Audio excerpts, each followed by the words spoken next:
গল্পকথন by Kallol চ্যানেলে আপনারা শুনছেন জোবায়ের আমিনের লেখা আমি ও বিকেলের সোনালি রোদ। আজ পঞ্চম পর্ব।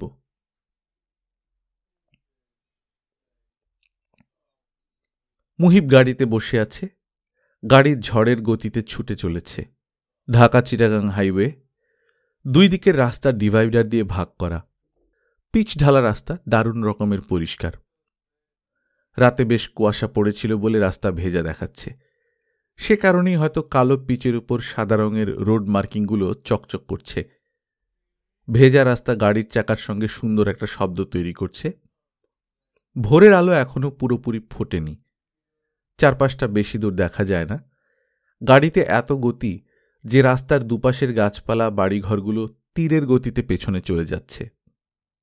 মুহিব বলল, কালাম ভাই, এত তাড়াহুড়ো করছেন কেন? কুয়াশা পড়েছে, সামনে তো সবকিছু পরিষ্কার দেখা যাচ্ছে না, একটু সাবধানে চালান। জি ভাইজান, সাবধানেই চালাইতেছি। এই রাস্তায় এতবার গেছি, রাস্তার প্রত্যেক ইঞ্চি আমার চেনা।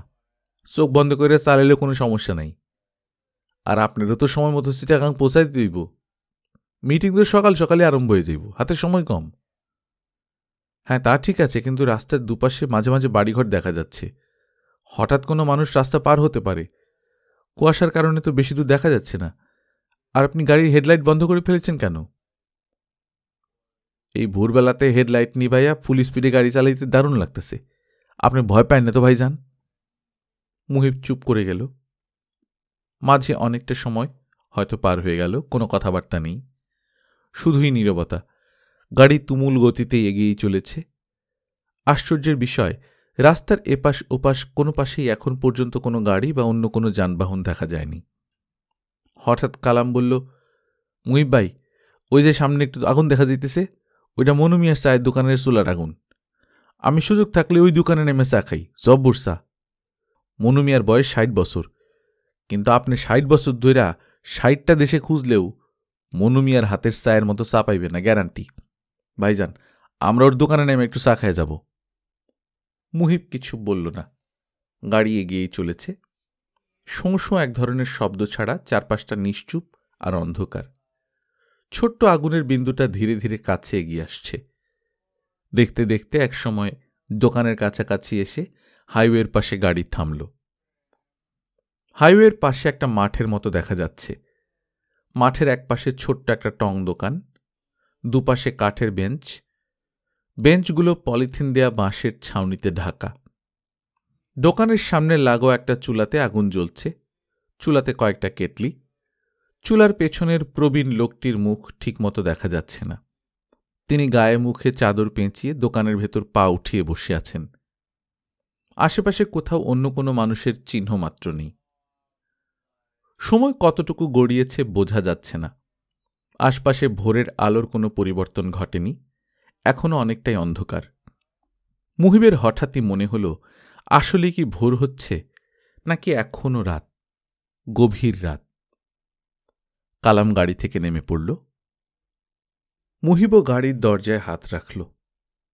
গাড়ির দরজা খুলে সে যখন নিচে নামল, তখন চারপাশে প্রচুর আলো, ঠিক যেন রৌদ্রোজ্জ্বল মধ্য দুপুর। সূর্যের কড়া রোদে চারপাশ ঝলমল করছে। তবে সেই রোদ আশ্চর্য রকমের শীতল, গায়ে ঠান্ডার অনুভূতি মিশিয়ে দিচ্ছে যেন। তার সামনে সুবিস্তৃত সবুজ ধানক্ষেত, ধানক্ষেতের ভেতর সরু একটা মেঠো পথ। সে সেই মেঠো পথেই দাঁড়িয়ে আছে। ঘন সবুজ ঘাসে ঢাকা সেই মেঠো পথ এঁকে বেঁকে এগিয়ে গিয়েছে সামনে। কিছু দূর গিয়ে বাঁশের বেড়ায় ঘেরা একটা ছোট বাড়ির পাশে গিয়ে ঠেকেছে। বেড়ার কারণে বাড়ির ভেতর দেখার উপায় নেই। বাড়িটি ছাড়া চারপাশে যতদূর চোখ যায় শুধুই সবুজের সমারোহ। বিস্তৃত ধানক্ষেত যেন দিগন্ত রেখায় গিয়ে মিলিয়েছে। চারপাশটা লক্ষণীয়ভাবেই শব্দহীন। পাখপাখালির কলরব নেই, কীটপতঙ্গের গুঞ্জন নেই, এমনকি বাতাসের শব্দ পর্যন্ত নেই। শুধু অস্পষ্ট একটা গুনগুনানি বাড়িটার ভেতর থেকে ভেসে আসছে। কোনো বাচ্চা একটা মেয়ের কণ্ঠ, কোনো ছড়া বা গান গাইছে। দূরত্বের কারণে শব্দগুলো ঠিক বোঝা যায় না। মুহিব এখন বুঝতে পারছে সে স্বপ্ন দেখছে। ফসলের মাঠের এই স্বপ্ন তার খুবই পরিচিত। গত কয়েক বছরে এই স্বপ্ন সে বহুবার দেখেছে।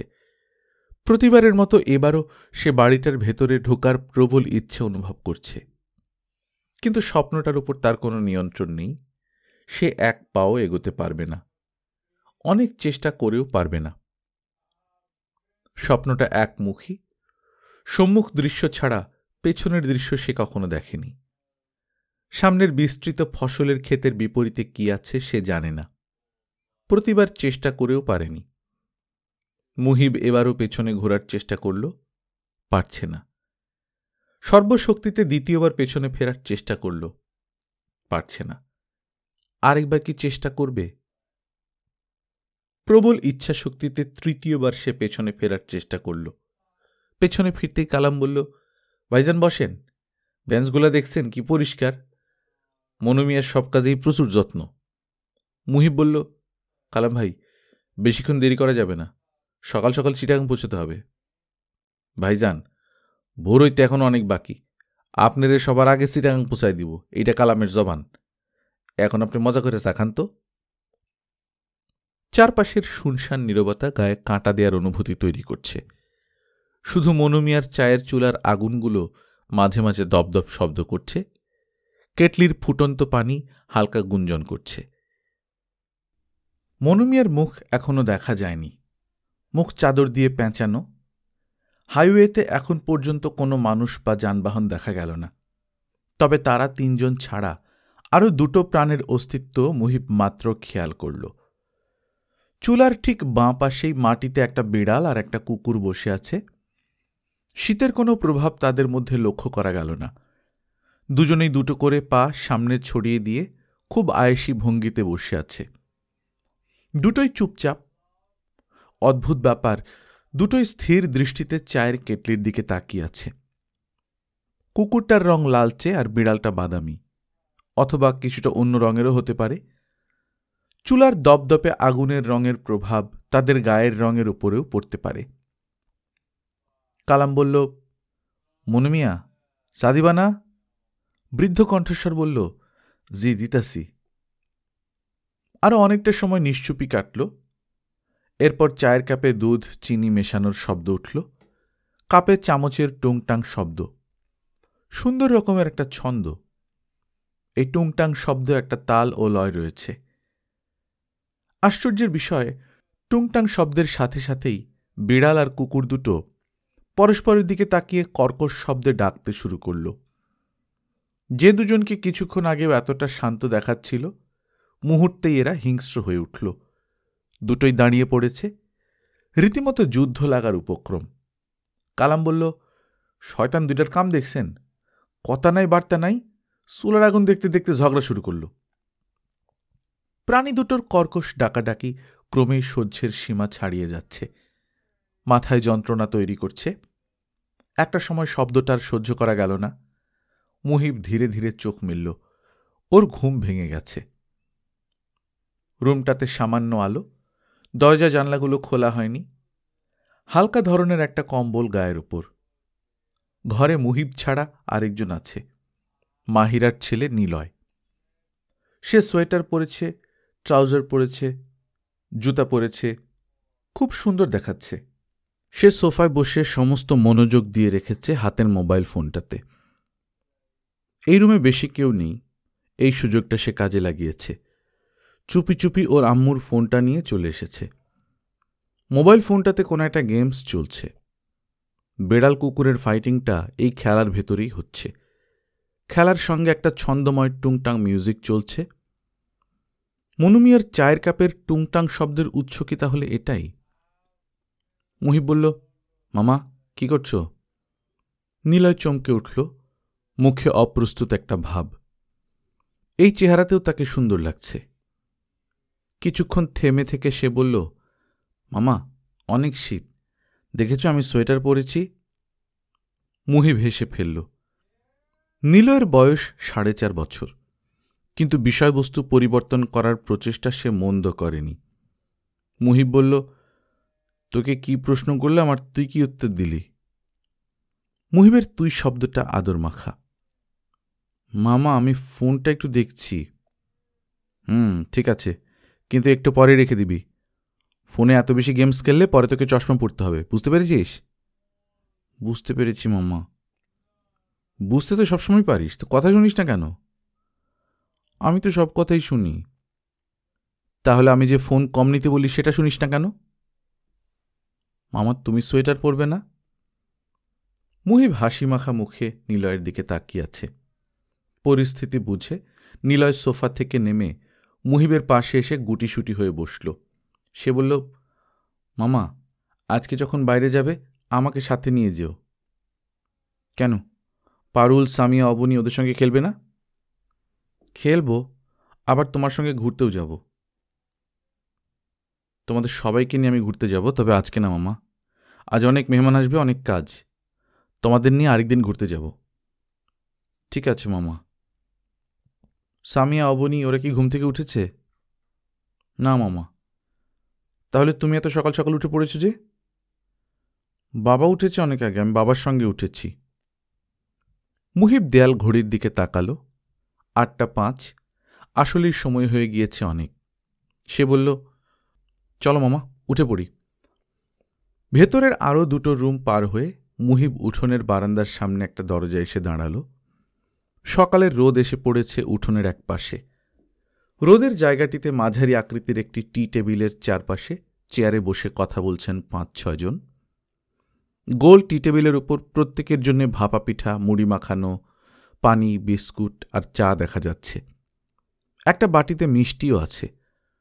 সবাই খাচ্ছে আর কথা বলছে। শীতের সকালে আনন্দময় চা চক্রের এক চমৎকার দৃশ্য। চা চক্রের প্রথম সদস্য টুটুল, এরপর মাহিরার স্বামী শাহেদ, তারপর তনুর স্বামী রাজিন, আর ওপাশ হয়ে ওদের দিকে মুখ করে বসেছেন শায়লার স্বামী মাহমেদ। তিনি গায়ে শার্টের উপর একটা পাতলা চাদর জড়িয়েছেন আর পরেছেন সাদার উপর নীল স্ট্রাইপের লুঙ্গি। এই দুর্দান্ত মেধাবী লোকটা তার পরিণত বয়সের বলতে গেলে পুরোটাই পার করেছেন পৃথিবীর সবচেয়ে প্রভাবশালী দেশে। গুণীর কদর জ্ঞানী আর ধনীদের কাছে আছে, আর সে কারণেই তাকে দায়িত্বের বাঁধনে বেঁধেও রাখা হয়েছে। আমেরিকাতে তার সোসাইটির কারণে মাহমেদ লুঙ্গি চাদর পরতে পারেন না, কিন্তু দেশে এলে দেশি পোশাকের প্রতি প্রাধান্য থাকে তার। বিগত 38 বছরে মাত্র 4 বার বাংলাদেশে আসা মাহমেদ লুঙ্গি আর চাদরে দারুণ রকমের সাবলীল, অন্য সব সাধারণ বাঙালির মতোই। শিকড়ের শক্তি আমৃত্যু, কথা সত্যি। চা চক্রের পঞ্চম লোকটিকে মুহিব পুরোপুরি চিনতে পারছেন না, তবে কোথাও পরিচিত একজনের মতো লাগছে। তিনি সাদা পাঞ্জাবি পাজামা পরেছেন, পাতলা পাঞ্জাবির নিচে উলের নীল সোয়েটার দেখা যাচ্ছে। সোয়েটারের হাতা পাঞ্জাবির হাতার থেকে খানিকটা বড়, সেগুলো 2 হাতেই সামান্য বেরিয়ে আছে। মাথায় ফিনফিনে পাতলা 2 পার্টের পলিয়েস্টার টুপি। বহুদিন পর এইসব টুপি পরা একজন মানুষ দেখা গেল। পায়ে খয়েরি রঙের রাবারের জুতো, মুখে পাকা দাড়ি। মুখের দিকে ভালোভাবে খেয়াল করতেই মুহিব লোকটাকে চিনতে পারল, হাকিম আলী। দাড়ি আর বেশভূষার কারণে এতক্ষণ অপরিচিত লাগছিল। মিলি, টুটুল, মাহিরা, সেঁজুতি প্রত্যেকের বিয়ের সময় সে অনেক পাত্রপাত্রীর সন্ধান নিয়ে এসেছিল। মাঝখানে অনেকটা সময় তার আর যাতায়াত নেই। তনুর বিয়ের সময়ও দেখা যায়নি। সপরিবারে তার শ্বশুরবাড়ি ভৈরব বা ঘোড়াশাল বা কোথাও একটা চলে গিয়েছিল। মুহিব ভাবল, হাকিম কাকা কি সবার কথা শুনে দেখা করতে এসেছেন, নাকি নিজ এলাকায় বেড়াতে এসেছেন? হাকিম আলীকে বেশ আনন্দিত দেখাচ্ছে। হালকা ধরনের খাবারগুলো সে খুব মজা করে খাচ্ছে। একমাত্র তার পাশেই টেবিলের উপর একটা পিরিচে কিছু পেঁয়াজের লম্বা লম্বা পাতা রাখা। সে এক হাতে মাখানো মুড়ি মুখে দিচ্ছে, আর আরেক হাতে রাখা পেঁয়াজের পাতা কামড় দিয়ে ছিঁড়ে নিচ্ছে। মাঝে মধ্যে গরম চায়ের কাপেও চুমুক দিচ্ছে। তার মুখ দেখে মনে হচ্ছে অমৃত সম কোনো খাবার চলছে।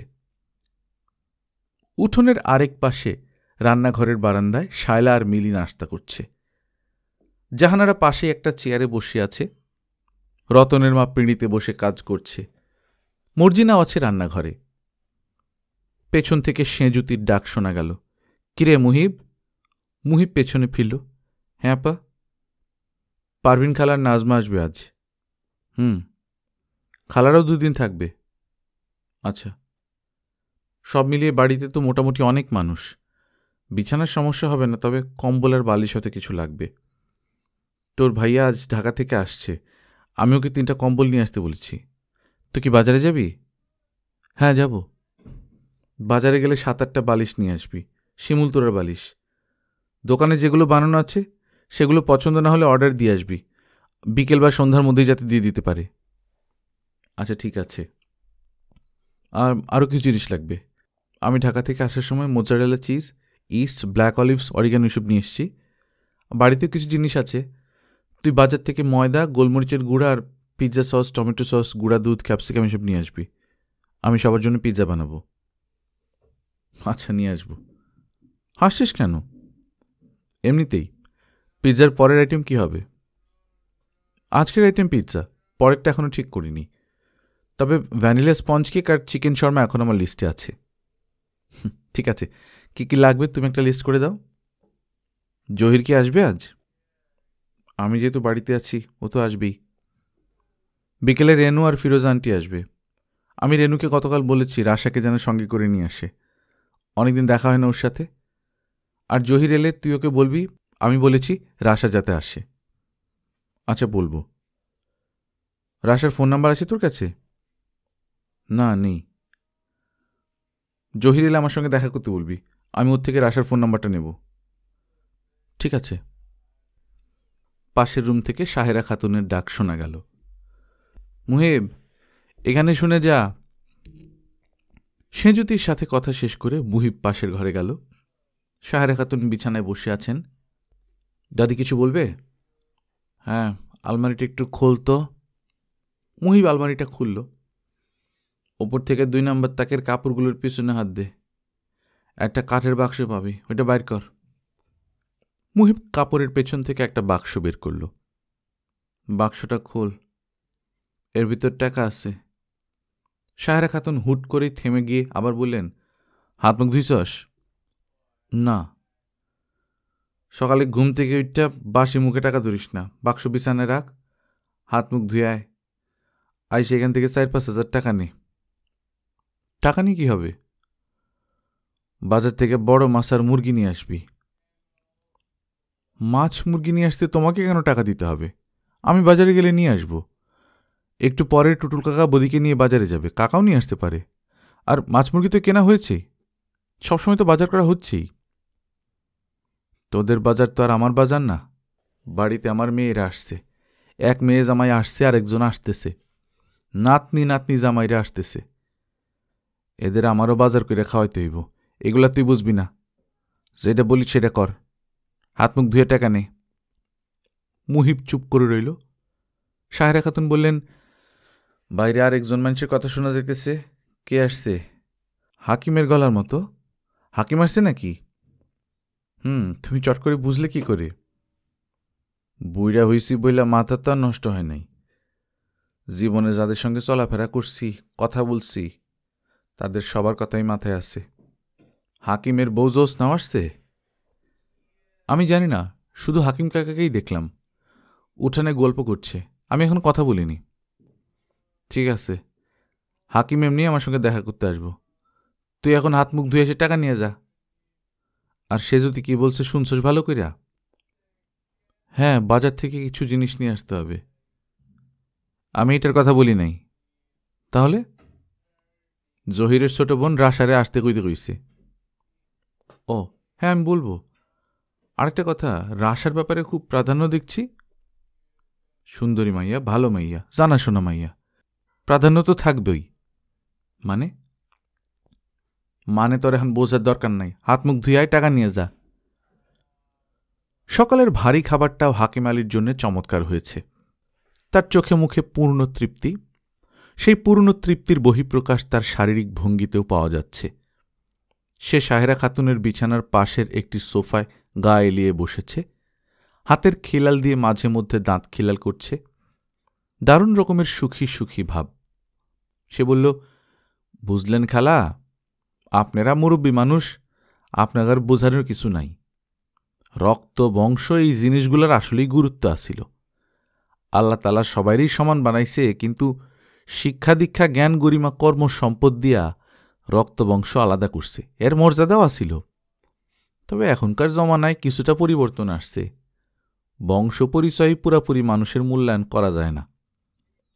নামি দাবি বংশের ছেলে মেয়ে এখন দেখি নষ্ট হয়ে বসে আছে, আদব কায়দা জানে না, মানসিন বুঝে না। অথচ ছোট ছোট বংশের ছেলেমেয়েরা কেউ কেউ দেখেন কত ভালো করে ফেলছে। বহুত দিন পরে আপনাদের বাড়িতে আসলাম, কিন্তু আপনাদের কোনো পরিবর্তন হয় নাই। আচার আচরণ, আদব কায়দা, আদর আপ্যায়ন সব আগের মতো। কতদিন পরে আসলাম বলতে পারবেন খালা? সাহেরা খাতুন সকালের খাবার খেয়েছেন। সকালে খাবার পরের ওষুধগুলো তাকে খেতে হবে। তার প্লাস্টিকের ওষুধের বাক্সটা থেকে তিনি ওষুধ বেছে নিচ্ছেন। এই কাজ তিনি নিজেই করতে পারেন। বললেন, 8-10 বছর তো হইয়া গেছেই মনে হয়। আর একটু বেশি খালা, 12 বছর পরে আসলাম। কিন্তু খালা, মনে বড় প্রশান্তি পাইলাম। সকালে এখন পর্যন্ত কয়েক ধরনের খানা খাইলাম, পরিচিত খানা, বিশেষ কিছু না। কিন্তু আপনাদের এখানে খায়া মনে হইল বেহেশতি খানা খাইলাম। কি রহমত আছে আল্লাহ পাকি জানেন। সাহেরা খাতুন বললেন, আমার 2 নাতনি জামাইয়ের সঙ্গে কথা কইছস? জি, কথা কইছি, খুবই ভালো মানুষ। জোসনা আসে নাই? না, আসে নাই।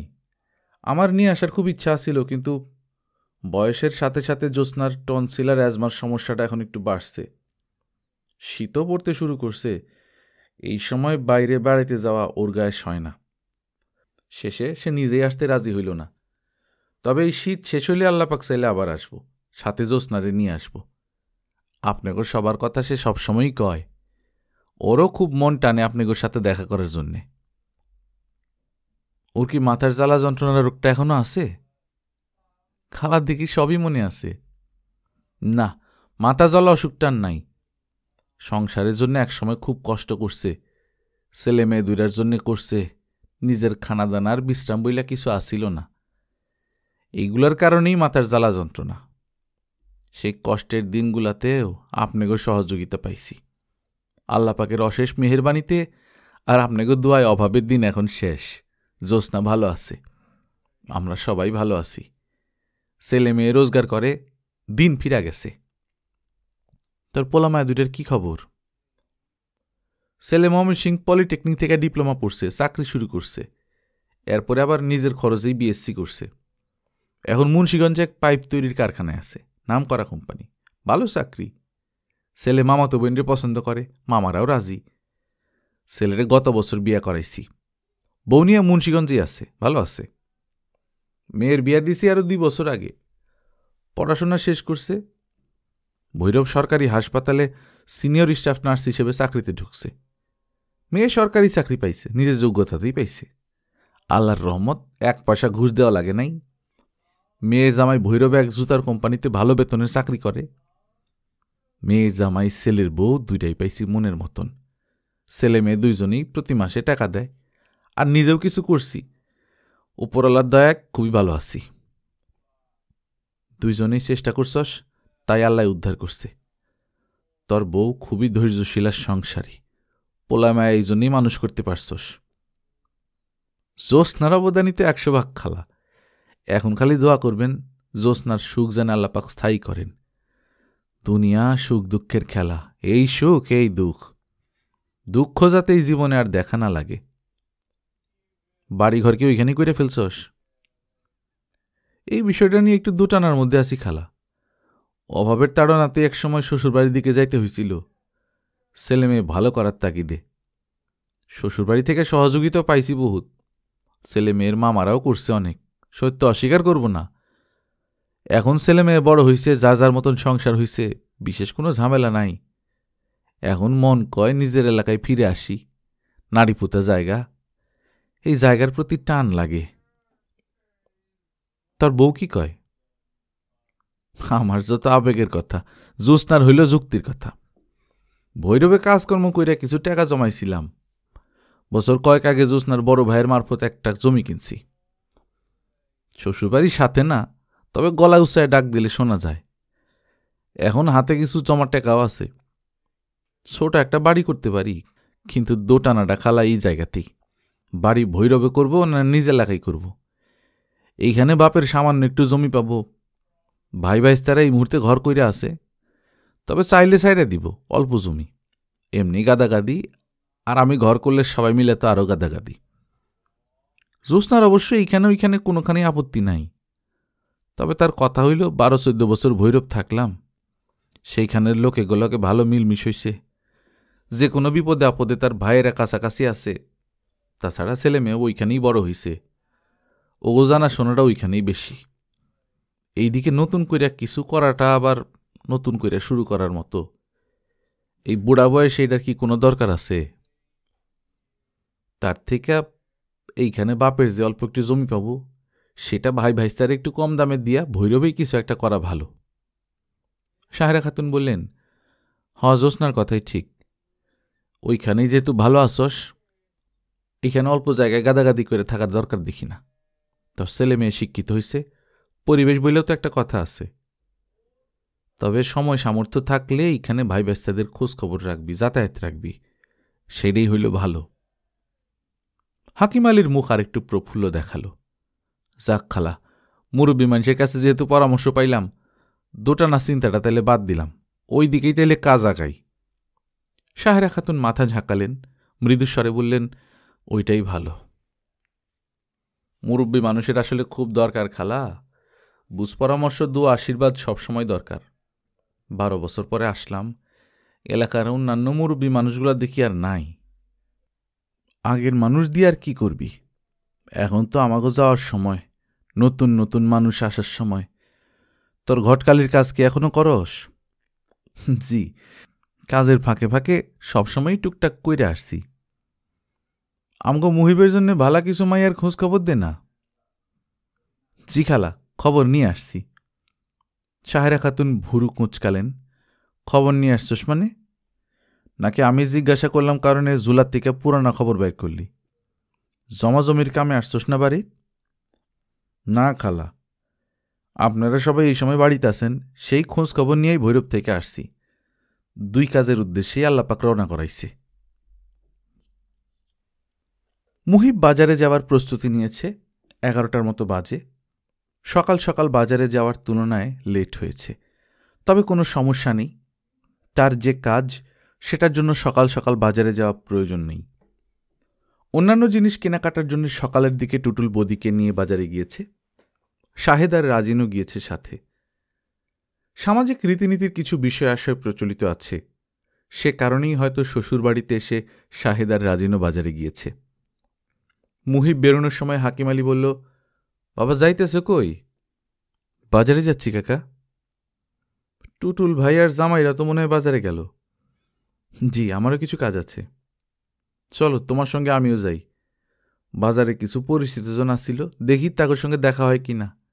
কে আছে কে নাই, বহুত বছর তো দেখা সাক্ষাৎ নাই। ঠিক আছে কাকা। হাকিম আলী সবার কাছ থেকে বিদায় নিয়ে খুশি মনে মুহিবের সঙ্গে বের হল। বুঝলা বাবা, দুনিয়াতে মানুষের ভালোবাসা হইল পরম প্রাপ্তি। ভালোবাসায় তোমার মন যতটুকু ভরব, সেটা অন্য কিছুর দ্বারা ভরা সম্ভব না। মুহিব হেঁটে আগাতে আগাতেই মাথা ঝাঁকাল। বাড়ির চারদিকের দেয়ালের পর বাহির বাড়ির দিকটাও বড়। সেখানে আম, কাঁঠাল, লিচু, জলপাই, নারকেল, বিভিন্ন ধরনের গাছ আছে।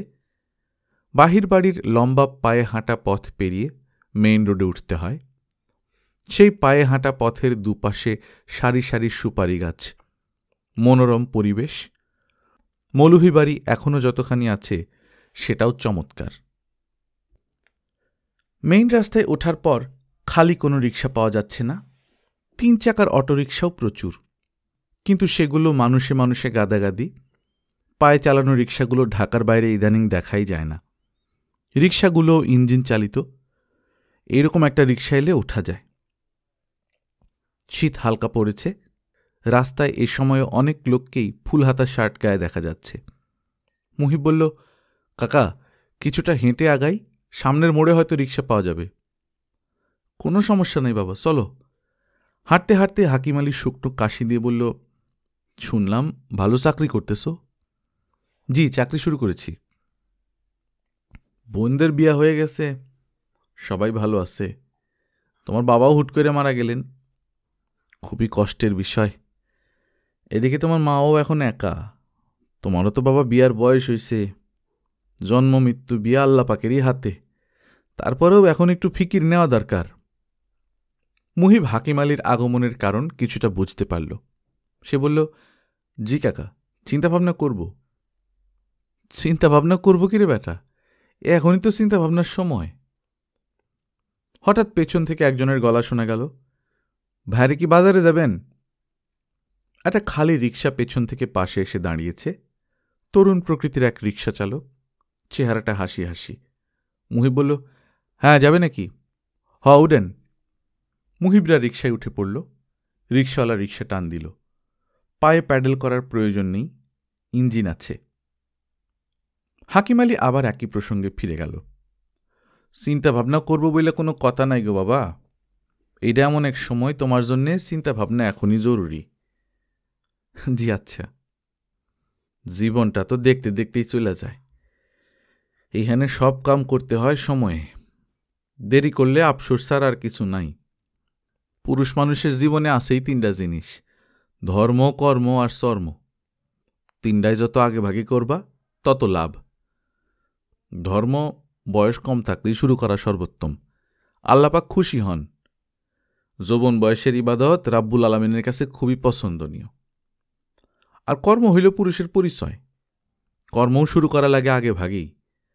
3 নম্বর হইল চর্ম, মানে চামড়া, নারীর গায়ের পরশ।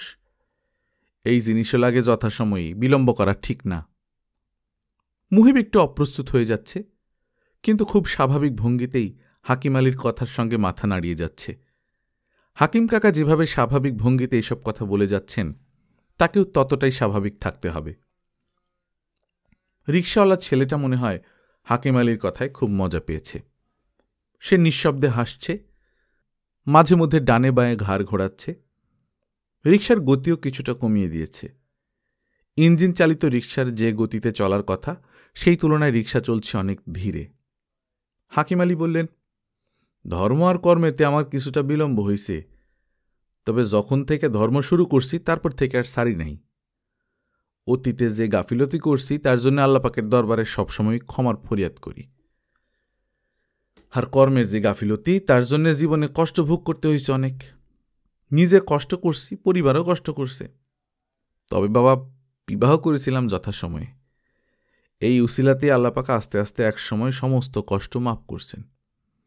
বিবাহতে বিলম্ব হইলে হয়তো জীবনটা এখনও কষ্টেই কাটত। স্বামী স্ত্রীর মিল, মোহব্বত, বুঝ পরামর্শ যে কি, তা বিবাহ না করলে বুঝবে না বাবা। এই জিনিস আল্লাপাকের এক অশেষ রহমত। এত দুঃখ কষ্ট পার করে আসছি, কিন্তু এই বেলাতেও আইসা মনে হয় জীবনটা আল্লাপাক খারাপ পার করেন নাই। এই বুড়া বয়সেও কইতে ইচ্ছা হয় জীবনটা যদি আর একটু লম্বা হইত, দুজনে একসঙ্গে আর অনেক সময় যদি পার করতে পারতাম। হাকিম আলীর কণ্ঠ উদাস মনে হল। রিকশাওয়ালা তরুণটির রিকশা দ্রুত সামনে এগিয়ে নিয়ে যাওয়ার দিকে কোনো মনোযোগ নেই। সে কান পেতে রেখেছে পেছনের দিকে। হাকিম আলীর কথা সে ভালো উপভোগ করছে। আর একটা রিকশা পেছন থেকে পাশ কাটিয়ে গেল। এদিকের রাস্তাগুলো খুব একটা চওড়া নয়। পাশ কাটিয়ে যাওয়ার সময় ওই রিকশা চালক এই তরুণটিকে খিস্তি দিয়ে গেল, কিরে ঢ্যাডারানির পুত, রিকশা চালাস নাকি বাল ফালাস? রিকশা সেরে ঠেলা গাড়ি ধর, হালা ডিমাইনার পুত। রিকশা চালক তরুণও গলা উঁচিয়ে বলল, তোর মান্দার পুত, যা তুই, এত জায়গা থাকতে তুই যেতে পারস না? গালি দিলেও তার মুখের হাসিটা এখনো সরেনি। সে হাসি মুখেই খিস্তির জবাব দিল। হাকিম আলী রিকশা চালক তরুণকে বললেন, আই পোলা, এই তোমরা কি মুরব্বী মানুষজন খেয়াল করো না নাকি? তরুণ বলল, সরি আঙ্কেল, ভুলে গেছে। দেখেন না ওই বদমাইশটা কি বলে গেল, আমি আর সামলাইতে পারলাম না। মুহিব বলল, তুমি একটু তাড়াতাড়ি চালাও তো ভাই। ঠিক আছে। হাকিম আলী সম্ভবত তার আলোচনার বিষয়বস্তু পরিপূর্ণ না হওয়া পর্যন্ত সেখান থেকে সরে আসে না। সে বলল, বাবা, 2টা সম্বন্ধ নিয়ে আসছি। ভৈরবের সব থেকে সম্ভ্রান্ত পরিবারগুলার 2টা। নামে ডাকে, অর্থ সম্পদে, আদব কায়দায় 2 পরিবারেরই খুব সুনাম। সব কাজেরই উসিলা লাগে। এই 2 সম্বন্ধ তোমার জন্য নিয়ে আসার জন্য আমি হয়তো উসিলা। আমি ক্ষুদ্র মানুষ, তাদের সঙ্গে মিশার উপযুক্ত না, কিন্তু আল্লাহ পাকের উসিলায় কোন এক কাজের বরাতে তাদের সঙ্গে যোগাযোগ হয়ে গেছে, সম্পর্ক হয়েছে। একজন বড় ব্যারিস্টার, ঢাকার জিগাতলায় বাড়ি আছে, ভৈরব গ্রামের বাড়ি, বছরান্তে 1-2 বার যায়, সেই মারফতেই পরিচয়। গ্রামে সয় সম্পদ করছে। সে ব্যারিস্টার সাহেবের 2 ছেলে আর 1 মেয়ে। বড় ছেলেও বিদেশ থেকে ব্যারিস্টারি পড়ে আসছে, এখন হাইকোর্টে কাজ করে। আর মেয়ে 2 নাম্বার, ইউনিভার্সিটিতে পড়ে। ছোট ছেলে কলেজে পড়ে। ঝামেলা সারা পরিবার। আরেক পরিবার ভৈরবের স্থানীয় বনেদি ব্যবসায়ী, যার মেয়ে, তার সরকারি কন্ট্রাক্টরের ব্যবসা আছে, সরকারি বিভিন্ন কাজ করে। পৌরসভার ভিতরে একটা মার্কেট করে ভাড়া দিয়ে রাখছে। সরকারি কন্ট্রাক্টর যে করে, তার মেশিনপত্র, ট্রাক গাড়ি সে ভাড়ায় চালায় না, তার নিজেরই ট্রাক গাড়ি মেশিনপত্র কেনা আছে। সন্তান হইল 2টা মেয়ে। এইটা বড় মেয়ে, কলেজ শেষ করছে, ইউনিভার্সিটিতে ভর্তি হইব। 2 পরিবারের আত্মীয় স্বজন শিক্ষিত, ডাক্তার, ইঞ্জিনিয়ার, আর্মি অফিসারের সরাসরি জ্ঞাতি গোষ্ঠী। যে 2টা মেয়ের সম্বোধন নিয়ে আসছি বাবা, 2জনই রূপবতী। মেয়ে 2জনের কোনো সাইড থেকে কমতি ধরার জায়গা নাই। এই 2 পরিবার যখন আমার গুরু দায়িত্ব দিছে, তখন আমার তোমাদের পরিবারের কথাই স্মরণ হয়েছে। আল্লাহ পাকের কি ইচ্ছা, আমি খোঁজ নিয়ে জানতে পারলাম তোমরা সবাই বাড়িতে আসো, তাই বিলম্ব না করে তাড়াহুড়ো করে চলে আসলাম। আমি বাবা আগের মানুষ, এখন মানুষ মোবাইলে ছবি পাঠায়, আমি এগুলো পারি না। আমি ছবি সাথে করে নিয়ে আসছি। জাহানারা ভাবি আর খালারে দেখাইছি, মিলিয়াপা শায়লাপাও দেখছে। ছবি 2টা তো আমার কাছে দিয়ে আসছি, সাথে বায়োডাটাও আছে। তুমি সময় করে একটু দেখো। আমি নিয়মিত যোগাযোগ রাখব, তুমি কিন্তু বাবা তোমার মতামতটা জানাইবা। সবই আল্লাহ পাকের ইচ্ছা, তবে আমরাও তো উছিলা। মুহিব বলল, জি কাকা, তা তো অবশ্যই। আর আপনি বিষয়টাকে যে এতটা গুরুত্ব দিয়ে নিয়ে এসেছেন, সেটাও কিন্তু কম নয়। ওইটা বাবা কিছু না, মানুষই মানুষের আত্মীয় স্বজন, মানুষই মানুষের আপনজন। পড়ন্ত বিকালে বাড়িতে এক আবেগঘন পরিবেশের সৃষ্টি হল, আর সেই পরিবেশ সৃষ্টি করল পারভিন। শেষ বিকেলের দিকে এই ভরপুর বাড়িতে পারভিন তার ছোট মেয়ে নাজমাকে নিয়ে উপস্থিত হল। পারভিন বারান্দায় বসে থাকা সাহেরা খাতুনকে কদমবুসি করল, রান্নাঘরে গিয়ে জাহানারার সঙ্গে দেখা করে এলো। ঠিক সেই মুহূর্তেই শায়লা মেইন ঘর থেকে বেরিয়ে এলো, হয়তো পারভিনের গলা শুনেই। 2জনের চোখাচোখি হতেই অদ্ভুত মুখভঙ্গি দেখা গেল। পারভিনের চোখ ছলছল। সে বলল, কি বাংলাদেশের কথা মনে হয় তাহলে? আমাদের কথা মনে আসে? সে শায়লাকে জড়িয়ে ধরে কাঁদতে শুরু করল। বেশ শব্দ করেই কান্নাকাটি। ঘরের ভেতর থেকে বেশ কয়েকজন বের হয়ে এসেছে ব্যাপার কি জানার জন্য। শায়লার চোখ থেকেও পানি পড়ছে। এমন কান্নাকাটির মতো কোনো পরিস্থিতি হয়েছে কিনা বোঝা গেল না, কিন্তু এই আবেগের ভেতর সামান্যতম অতিরঞ্জন নেই। পারভিন কান্নার ভেতরেও কি কি সব অভিমানী কথা বলছে। শায়লাও কেঁদে চলেছে। গত 5 বছর আগে শায়লা যখন তার ছেলেটাকে নিয়ে এসেছিল, তখন পারভিন তার ইউনিভার্সিটির এক টিম নিয়ে 2 মাসের শিক্ষা সফরে নেপাল গিয়েছিল। সেবার শায়লার সঙ্গে তার দেখা হয়নি, বলতে গেলে 10 বছর পর তাদের সামনাসামনি দেখা। কান্নাকাটির বিষয়টা কিছুটা স্থায়ীও হল। পারভিনের মেয়ে নাজমা খুব বিব্রতকর পরিস্থিতিতে পড়েছে। সে ভাবেনি এমন একটা পরিস্থিতির সৃষ্টি হবে। নাজমা ক্লাস 9-এ পড়ে। এই বয়সে মানুষের ব্যক্তিত্ববোধ তৈরি হতে শুরু করে। চারপাশের মানুষজনের ব্যাপারে সতর্ক দৃষ্টিভঙ্গি তৈরি হয়। সে তার মায়ের গায়ে হাত দিয়ে তাকে থামাতে চেষ্টা করছে। চারপাশে বাড়ির মানুষদের দিকে সে মাঝে মধ্যে তাকিয়ে তাকিয়ে দেখছে, কে কি ভাবে, মাঝে কি শুরু করেছে। এই আবেগের পাশে আরেকজন যেচে উপস্থিত হল। সে হল রতনের মা। পারভিন আর শায়লার পিঠে হাত বোলাতে বোলাতে সেও কাঁদতে শুরু করেছে। তার কান্নার কথা হচ্ছে, ইয়া আল্লাহ, ইয়া আল্লাহ, তুমি কি চোখে দেখো না? রতনের মা আল্লাহকে কি বোঝাতে চায় সেই বিষয়টিও পরিষ্কার নয়। সে কি আসলেই শায়লা আর পারভিনের বিষয়টি বুঝতে পেরেছে, নাকি কান্নাকাটি করাটা তার স্বভাবে পরিণত হয়েছে? বাড়ির ছোট ছোট সব বাচ্চা কাচ্চা সেই জায়গা ঘিরে ধরেছে। তাদের প্রত্যেকের চোখে বিস্ময়। শুধু তনুর ছোট্ট মেয়ে অবনীর চোখে মুখে কিছুটা কান্নার ভাব দেখা যাচ্ছে। সে সিদ্ধান্তহীনতায় ভুগছে। তার কি করা উচিত? শিশুদের অনুকরণ প্রিয়তার কারণে সে এই দোদুল্যমানতায় ভুগছে। তার কাছে কান্না করার মতো কোনো যুক্তি নেই, তবে সামনের 3 জনকে দেখে কেঁদে ফেলতে চাইছে। শেষ মুহূর্তে সেও কাঁদতে শুরু করল। পরিবেশ স্বাভাবিক হতে বেশ কিছুটা সময় লাগল। ততক্ষণে সেখানে মিলি, মাহিরা, সেঁজুতি, তনু, জ্যোতি, ফিরোজা বেগম, রেণু উপস্থিত হয়েছে। শাহেদ আর রাজিন ঘরের দরজায় এসে দাঁড়িয়েছিল। বিষয় দেখে পরে আবার ভেতরে চলে গিয়েছে। উঠানের বারান্দায় এক কোনায় মুহিব আর জহির দাঁড়িয়ে আছে। জহির বলল, মুহিব, পারভিন খালা ইডেন কলেজের বাংলার প্রফেসর না? ডিপার্টমেন্টের হেডও। ডিপার্টমেন্টের হেডের মন এত দুর্বল? এত আবেগ নিয়ে ডিপার্টমেন্ট চালানো সম্ভব? ডিপার্টমেন্ট হেডদের কি আবেগ থাকতে পারে না? হ্যাঁ, তা ঠিক, তবে তোর সঙ্গে আমার 100 বছর পরে দেখা হলেও আমি কাঁদতে পারবো বলে মনে হয় না। মুহিব চুপ করে আছে। জহির বলল, খালার ছোট মেয়েটা তো অনেক বড় হয়ে গেছে, দেখতেও তো ভালোই আছে। নাজমা তোর থেকে অনেক ছোট, মাত্র ক্লাস 9-এ পড়ে। আরে, আমি কি ছোট বড়োর প্রসঙ্গে গিয়েছি? দেখতে ভালোর প্রসঙ্গে তো গিয়েছিস। বড় হয়েছে, দেখতে ভালো লাগছে, এই কথা বলতে পারবো না? আস্তে কথা বল, সামনেই দাদি বসে আছে, তোর কথা শুনতে পাবে। জহির চুপ হয়ে গেল। উঠোনের পরিবেশ স্বাভাবিক পরিস্থিতিতে চলে এসেছে। শুধু তনুর মেয়ে অবনী এখনো ফোঁপাচ্ছে। তার কান্নার রেশ এখনো যায়নি। অবনীকে রেণু কোলে তুলে নিয়েছে। বারান্দাতে শাহেরা খাতুন বসে আছেন। তিনি বললেন, কিরে পারভিন, আশরাফকে সাথে নিয়ে এলি না? খালাম্মা, কাকলির বাবা একটু ব্যস্ততার মধ্যে আছে, তবে আমরা যে 2 দিন এখানে আছি এর মধ্যে আমি ওকে একদিন আসতে বলেছি, যেন সবার সঙ্গে এসে একটু দেখা করে যেতে পারে। কাল পরশু সে একবার আসতে পারে। ভালো বলছিস রে মা, আইসা একটু ঘুরে যাক, সবাই বাড়িতে আছে এই সময়। যা এখন ঘরে যা। শাহরা খাতুনের ঘরে যাওয়ার কথা কারো কাছে পৌঁছালো বলে মনে হল না। উঠোনে কথার ফুল ঝুড়ি ছুটেছে। অনেক দিন পর অনেকগুলো প্রিয় মানুষের একত্র হওয়া, এইরকম যে হওয়ারই কথা।